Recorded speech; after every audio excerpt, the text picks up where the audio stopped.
pleasure to introduce Dr. Manish Modi, sir. Sir is professor in Department of Neurology at PGI Chandigarh. Sir has received several awards and honors in the field of neurology. He has been involved in more than 200 publications, including book chapters and articles.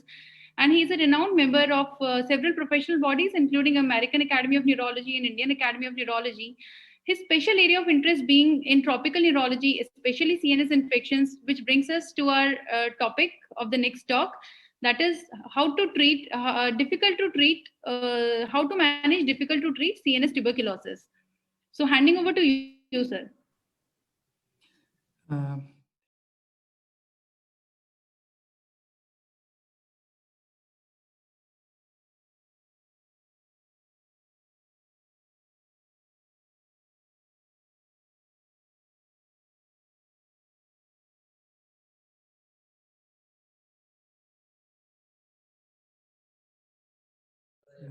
and thanks to Madam for Dr. Padma for organizing during COVID times this great CME. So without wasting my time, I'll start my presentation. And so Deepti, thank you. You have made my job easy. Now it will be mainly related to difficult to treat CNS tuberculosis. So what is the difficulty? I feel CNS tuberculosis per se is a difficult situation, difficult to diagnose, difficult to manage, and difficult to treat a condition, which I'm sure most of the listeners are facing every day. Every patient is a challenge, so there can be no generalization. You cannot predict right at the onset which patient is going to behave which way, which patient is going to have vision loss, which patient is going to have strokes, which patient is going to have myelitis. So it's very difficult situation with wide range of problems which all of us are facing in day-to-day practice. And with the passage of time, most of us have made our own concepts of treating. Some people are treating with 5 drugs, some are treating with 6 drugs, some use streptomycin, others use levofloxacin. So there is a problem. So I personally believe that treating CNS tuberculosis itself is a big difficulty and a big problem and a big challenge for all the treating neurologists. So let me see at the end of the talk, we can reach some consensus or not. Before that, I would like if somebody can identify who this gentleman is. Dr. Vishnu, can you help me with the answers for this question? So this is the famous microbiologist Robert Koch, who discovered the mycobacterium, and the presentation is not set. Despite his discovery, more than Dr. Manish, you have to share your slides, I think. It's not there. No, at present we can't see your slides.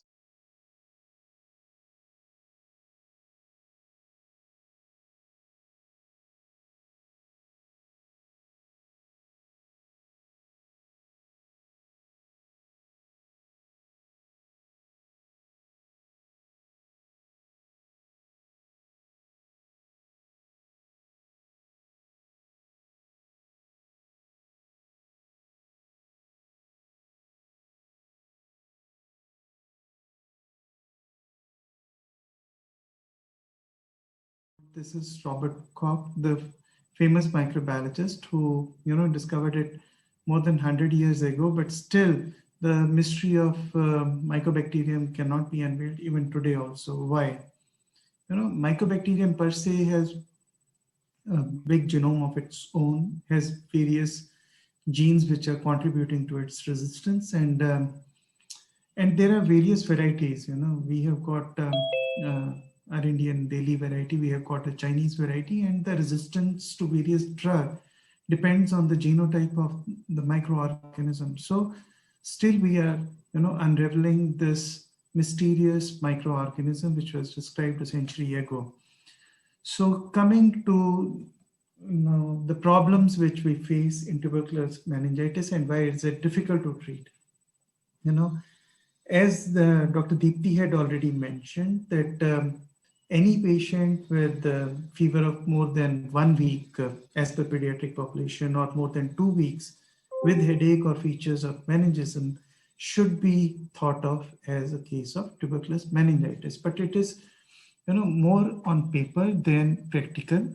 And we know that most of the time, most of the residents who are attending and most of the consultants have seen that the duration of symptoms, if we carefully go through, goes from weeks to months. They may go up to 3, 4, or 5 months, and the patient is being treated for invariably for typhoid at one point of time and is given either quinolones or various antibiotics which have a transient, bactericidal effect on Mycobacterium tuberculosis also. And hence, the diagnosis is delayed because of the transient relief of the symptoms, because of the abuse of those antibiotics empirically. So that is my firm belief. And that is why most of us who are attending this lecture know that we are diagnosing it quite late. It can be, 3 months or 4 months, and the criteria remains on paper that it should be more than 1 week duration or 2 weeks duration. So because of this delay, there are various complications like basal exudates leading to hydrocephalus, protozoan encephalitis. Then we have got infarcts, arachnoiditis, which can lead to various cranial palsies and myelopathy, right? So can we have idea from the audience what is the mortality in stage 3 TBM? 10%, 20%, 30%, or more than 40%? Sorry to come in, sir. The audience can start polling. I think we can give 10 seconds time for them to poll. Yeah, sure. So what is this stage 3 TBM all about? This is again more than 60 or 70 years old staging, which is still being used in most of the papers where Medical Research Council stage 1, which was published way back in 1948, said that it is very mild form of disease when the patient is conscious and there is no focal signs. So patient just has headache with fever, plus minus vomitings, and some features of raised ICP. And when the patient goes to stage 2, there is a bit of altered consciousness, but not comatose. There may be moderate deficits like single cranial palsy or mild paresis. While in stage 3, it is very severe comatose patients with multiple bilateral cranial palsies and hemiplegia or paraplegia or both. So any ideas, Vishnu? How many, say, what is the percentage? 60% have told it is 40. It is 60% have told it is 40% or more. 40% or more. So this is the statistics. If we are able to diagnose the TBM in first stage, then the mortality is less than 10% if we start the treatment in time. In stage 2, it ranges from 4 to 55% in different studies, while in severe stages or in stage 3, it is more than, most of the studies quote it is more than 50% or 60% in most of the studies. So we can appreciate that the more the delay in diagnosis, the worse is the stage and worse is the outcome. Either it is mortality or with severe, you can imagine severe paraplegia or hemiplegia at the end of the treatment. So the severity or the outcome depends upon at which stage we are diagnosing the patients of TBM, right? So the prognosis and the outcome or the mortality depends upon the virulence, the immune response, the delay in diagnosis, and whether patient has associated HIV co-infection or patient has got MDR tuberculosis. So all these contribute to, increased mortality in patients of TBM.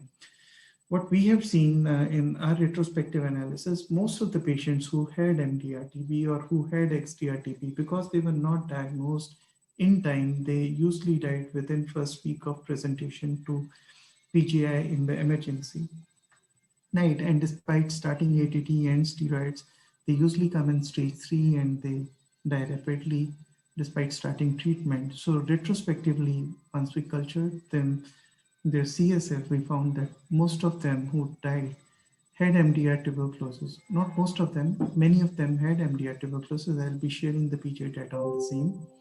So MDR is not, something which is rarely seen nowadays. It is becoming a reality with the passage of time. And that is what even our study of 209 patients showed, that the patients in stage 3 TBM, or the patients with hydrocephalus or with significant basal exudates or patients with altered sensorium, they had either death or survival with severe disability. So the challenges or the difficult to treat patients of TBM are that how early can we diagnose?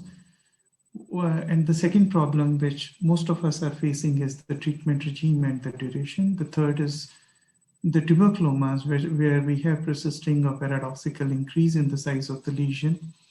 And fourth is the use of steroids and other immunomodulatory drugs in the presence of complications in patients of TBM.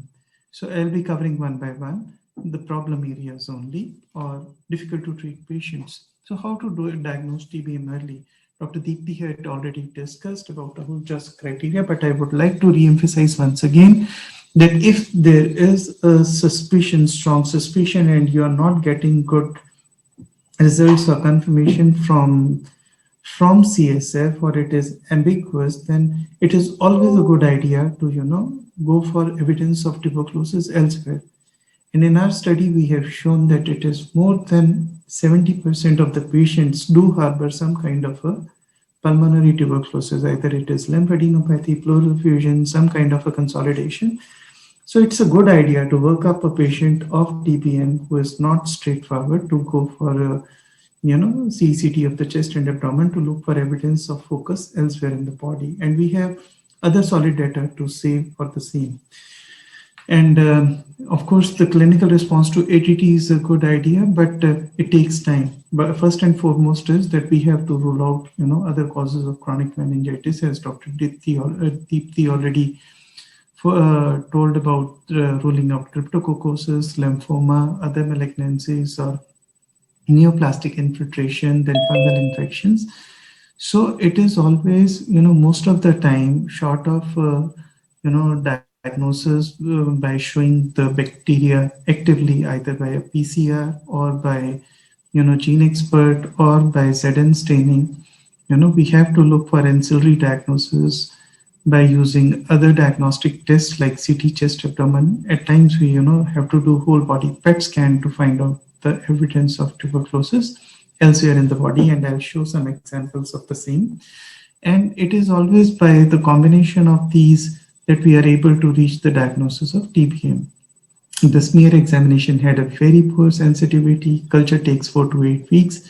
Even the MGITs also take at least 2 weeks for the bacteria to grow, and the sensitivity is close to 50%.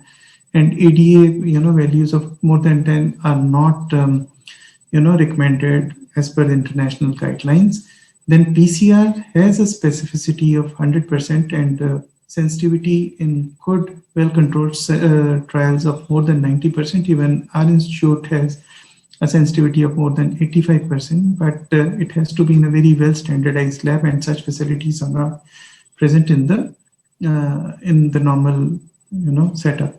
So this is the MGIT system, and this is the GeneXpert machine. And for the sake of residents, I want to tell that the same machine is used for another kit called GeneXpert Ultra, which has a sensitivity almost 1,000 times more than that of GeneXpert. So it is able to find out the already possibacillary CSF to a much better way. And our studies has shown that it is close to 70 to 75% of the CSF samples where the suspicion is high, we are able to find out by GeneXpert Ultra. And the good part is that we get the results in 2 hours.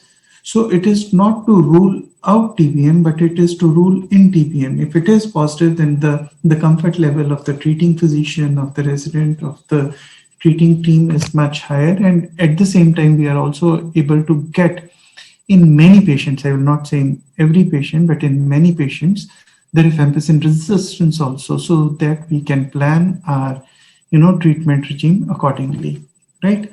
So this is the one breakthrough, the Gene Expert, and on top of it, Ultra, though still in the research field, but is going to be a good tool in the armamentarium of the neurologist, I will say, because we are dealing with paucibacillary disease, and it can help us in diagnosing these patients quite early. And then the problems in management of CNS tuberculosis, I will not be touching the first line, but I would like to ask one question, if Dr. Vishnu, if people can answer. Which drug has the highest CNS penetrability? It's an important question because we have a conflict of interest from the national guidelines, and we had a difference of opinion, and your answer can be of help in emboldening our thought process. Any ideas, Vishnu? So the poll is on. Okay. Few seconds, it'll take a couple of seconds. No problem. So why this is important? Because the CSF penetrability of pyrazinamide is close to 100%. And of ethambutol is 10 to 50%. 50% if the meninges are inflamed, and it is just 10% if it is non-inflamed. And pyrazinamide is available even if it is in the non-inflamed meninges. So we have the poll. Why is it important? Yeah. So the majority, 41% have told it is pyrazinamide. Okay, and others have told it is rifampicin. Yeah, around 33% has told INH, even 25% has told even rifampicin. So why I was emphasizing this slide was because in the national guidelines, in the CDC guidelines, most of them are harping on, rifampicin and INH for the next 4 months. This is what CDC says. WHO says for 7 months, then UK guidelines says 12 months going even up to 12 months, 18 months also, and pediatrics, they say 12 months. So most of them are saying of 1 year duration, and most of them are, more focusing on only rifampicin and INH in the continuation phase. But if we carefully see, majority of our patients are already stage 3, and they are already exposed to many of the drugs. So it is very difficult to treat a stage 3 patient, and that too with just 2 drugs for 4 or 6 months in the continuation phase. And the latest guidelines, they also are saying that the intensive phase with 4 drugs followed by, and they have chosen ethambutol, and they have not given the liberty of streptomycin. And then the continuation phase, despite our request, had been 7 months. So it is very difficult to get the dots, which has now fortunately been made daily day regime, everyday regime rather than an alternate day regime, which had been discarded by a neurologist long time back, and now it has been approved by the Index TB guidelines and even in the DOTS program also. But we had always been against the use of ethambutol for many reasons. One, because of the poor CNS penetrability, and second, the incidence of vision loss is close to 20% in TBM, and we don't want to risk optic nerves with ethambutol, and especially when it is a bacteriostatic drug.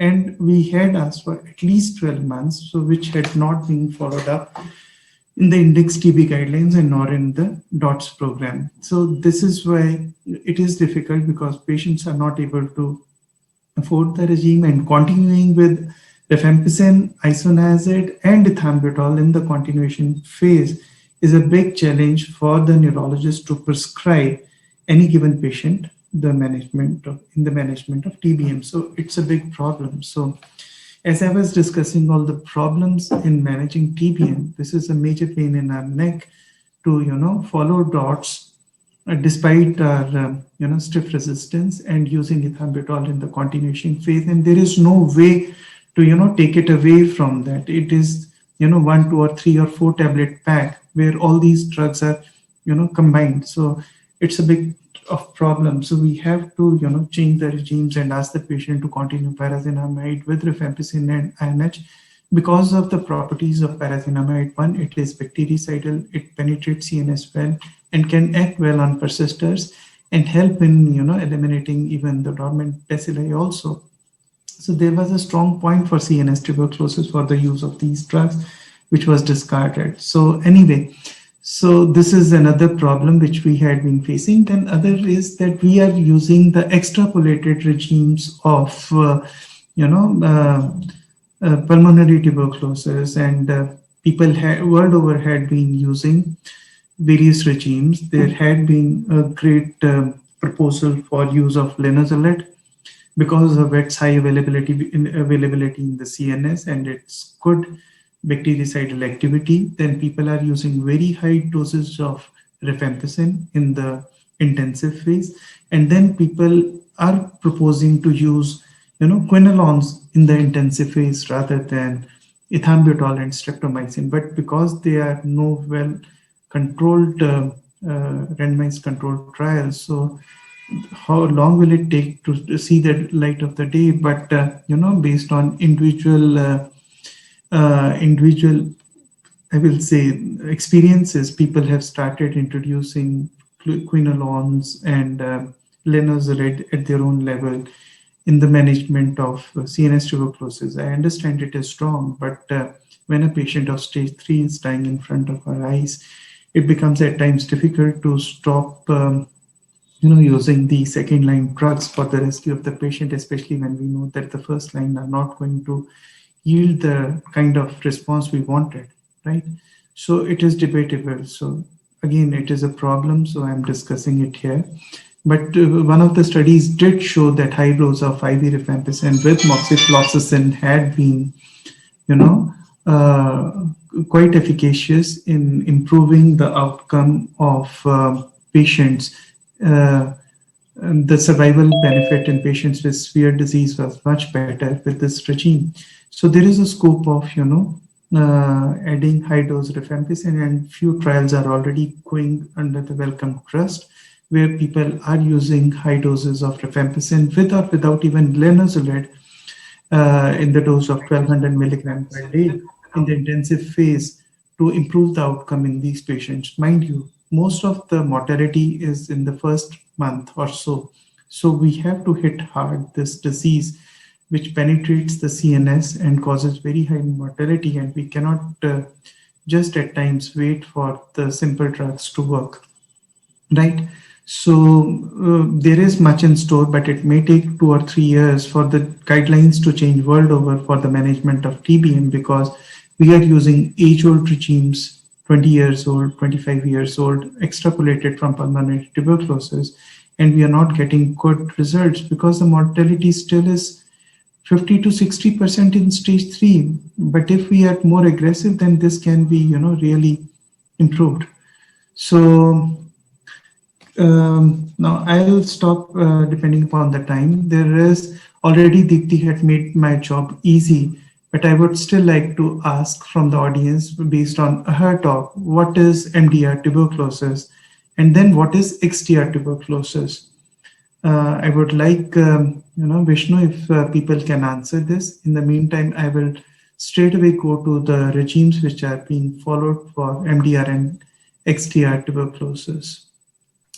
Why this resistance occurs? As I told, we are still, unveiling the genome of TB bacillus. Every day we are finding new genes which are, leading to resistance, and we are trying to, find out the various drug targets which are responsible for the resistance to rifampicin, ethambutol, kanamycin, amikacin. They are available commercially also, mind you.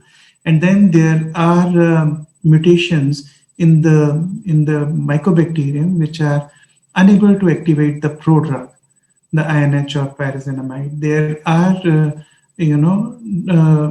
genes which are causing enzymatic inactivation of the drug. So mycobacterium is a very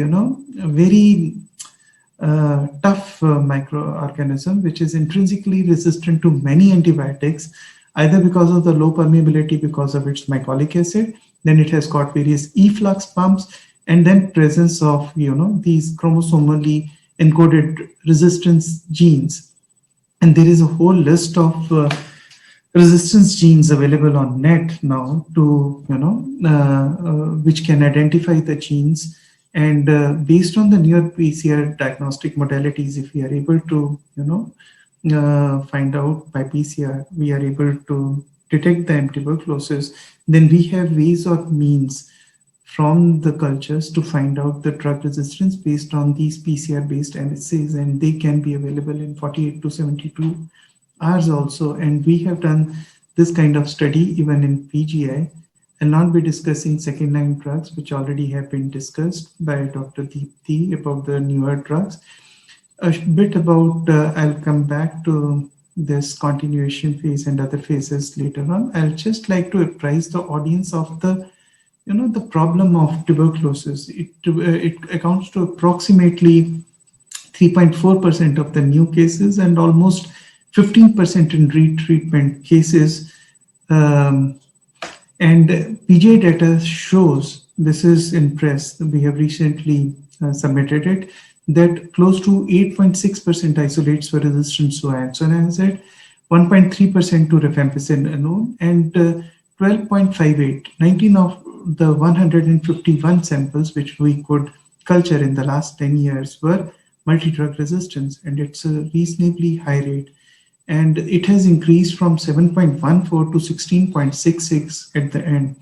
And then we had fluoroquinolone resistance also seen in almost 14 out of these. So the fluorochloroquine resistance is close to 10% in our TBM patients already. So it's a big number. So whether quinolones should be abused in every patient is a question mark, and we need more data on this, and we will be getting more subsequently. And 4% we had 4 patients had extensively drug resistant, and they died. Most of them died. And so I think we have those regimes of injection-less, as Dr. Deepti already told, MDR regimes. So we had the initial 6 months of bedaquilins, levofloxacin, ethambutol, ethionamide, clofazimine, high-dose isoniazid, and pyrazinamide. And then in the continuation phase, we are using levofloxacin, ethambutol, ethionamide, and clofazimine for the next 8 months. And this is a good trial from the STRING trial that we got this idea of treatment of MDR tuberculosis in patients suffering from TBM. And then we had, this is for the extensively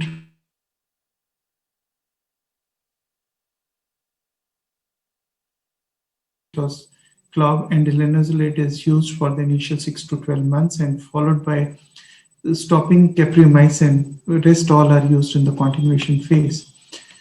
So, but then when to use empirically? Is there a way when we have at times, a patient who is sick and who had a prior history of tuberculosis treatment, then the index of suspicion of MDR is high, especially with severe disease in a short duration, and the patient has relapsed, then it is a good idea to at least start 2 or 3 second-line drugs in addition to first-line drugs till the time we get some idea from either the cultures or from the PCRs about the sensitivity of the Mycobacterium. And then if the patient had a contact with multi-drug resistance TB patient, if we get that history, like somebody in the family member who is already taking MDR tuberculosis treatment and the patient is suffering from TBM, then it is a good idea to start empirically on MDR rather than waiting for the death of the patient. And then it is a controversial thing whether, for response to first line ATT within first 2 weeks, despite firm diagnosis and adequate adherence to treatment regime, it is controversial. First 2 weeks or 4 weeks, if the patient is not responding, whether we should start second line is debatable. And then I think I'll have to stop here. But if Dr. Vishnu and the organizers allow, I would like to have one or two questions from the audience, and then I can end. Dr. Deepti had already. So we have 5 more minutes to spare. Okay. So, I would like to show, and I would like what the audience think about this case. What is the diagnosis? I've given T2, T1 contrast, diffusion weighted, and ADC imaging. And while we wait for the poll results of this one, I will tell you the poll results of the previous 2 questions. Okay.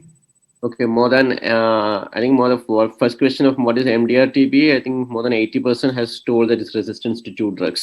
Yeah.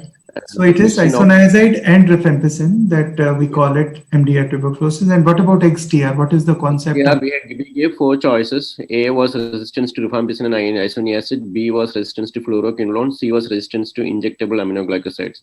And around 5% chose the first one, rifampicin isoniazid. Around 10% chose fluoroquinolones, and around 5% again chose injectable aminoglycosides.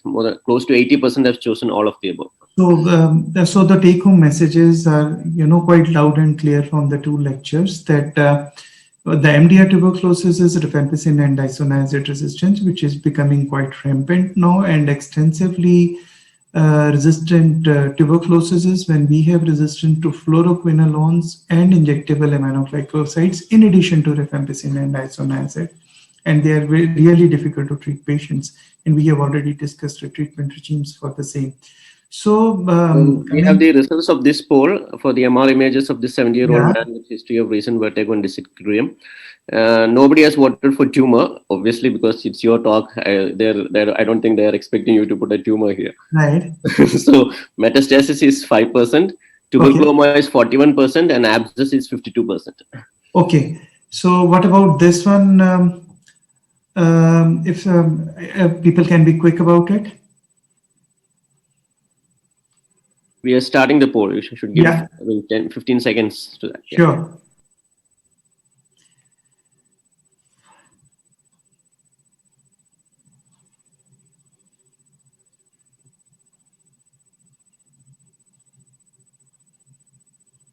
I think we can move to the. I think seeing the image, a surgeon would be very much interested in going in, right? It's so superficial. So this is the 7th question, and can I show the next one also?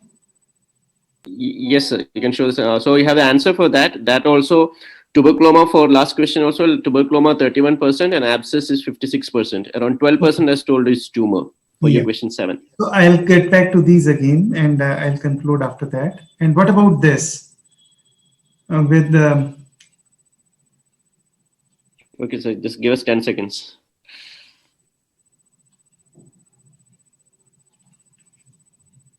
The audience, please vote fast. So we are running out of time.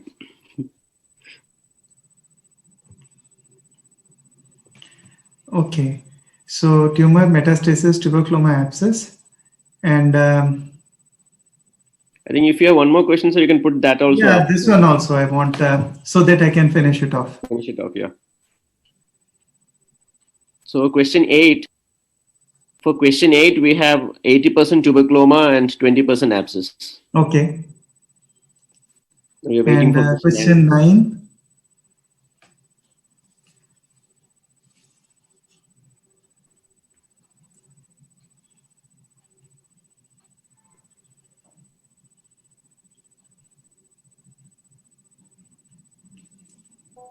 So question 9, it is again 53. Just updated around same thing, 53% and 26%. So the mystery is that all the conglomerate ring enhancing lesions, which are hallmark of tuberculomas, they may not be tuberculomas. So this first patient is a case of streptococcal abscess. This was recent onset vertigo and dysequilibrium, but the important point is that the diffusion is bright and the ADC is dark. So in an abscess, you can have a bright diffusion with dark ADC, but we are seeing it even in neurocysticercosis also. So it is more of an abscess. And in this, we can see the diffusion is dark and the ADC is bright. So this goes more in favor of a mitotic pathology. This patient was a patient of glioma. Okay. So here we had the luxury of diffusion weighted imaging and ADC, which were provided. But as you know, Vishnu, we are given only T2 and T1. And then we have to struggle what it is. This is a patient of tuberculous abscess. But in this case, the diffusion was not right. Okay. So, and this is the patient who was treated as tuberculous meningitis, but had progressive deficit, and on biopsy or on, surgery was found to have a grade 4 glioblastoma. So all that glitters is not the gold, and all that is conglomerate and ring enhancing is not always tuberculosis. So one has to, at times, use various modalities, like I have not shown about the diffusion, about the perfusion and other imaging modalities, and at times MR spectroscopy also to, define these lesions, and they at times really help us. And what else? So there are a number of things which can produce inflammatory lesions or neoplastic, which behave like ring enhancing lesions. It's the complete list.